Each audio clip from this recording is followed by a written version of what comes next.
Bye Chitale बंधू।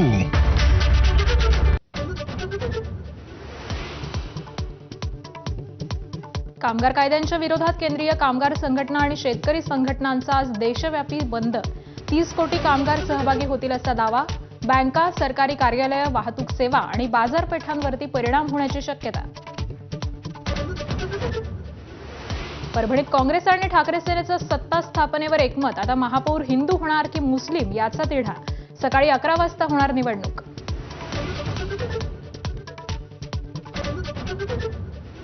उपमुख्यमंत्री आणि पुण्याच्या पालकमंत्री सुनेत्रा पवार आज घेणार पुण्यामध्ये प्रशासकीय बैठका।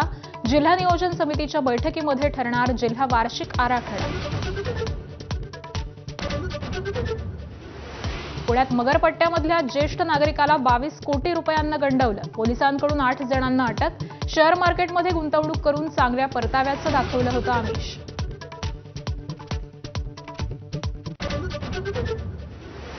भंडाऱ्यामध्ये 10 दिवसांच्या बाळाची 3 लाखात विक्री। उपचाराच्या नावाखाली डॉक्टरनं चिमुकलीला विकलं।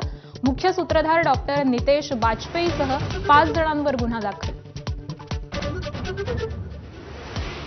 बीडमध्ये कॉपी करण्यात सहभागी असलेल्या 17 शिक्षकांवरती थेट गुन्हा दाखल। जिल्हाधिकाऱ्यांनी दिले होते आदेश। ड्रोननं केलेल्या शूटिंगमुळे निदर्शनास आला कॉपीचा प्रकार। अहिल्यानगरच्या सौंदाळा ग्रामपंचायतीचा जातमुक्त गाव करण्याचा ऐतिहासिक निर्णय। एकमुखानं ठराव करत माझी जात मानव जात असा नारा। आंतरराज्यीय विवाह थाटात लावणार। बांगलादेशात आज संसदीय निवडणुकीसाठी मतदान। 12 कोटी मतदार ठरवणार नवं सरकार। जमाते इस्लामी आणि नॅशनलिस्ट पार्टीमध्ये मुख्य लढत।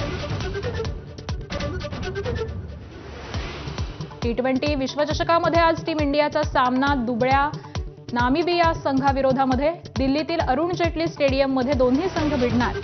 सलामीवीर अभिषेक शर्माच्या खेळण्याबाबत साशंकता।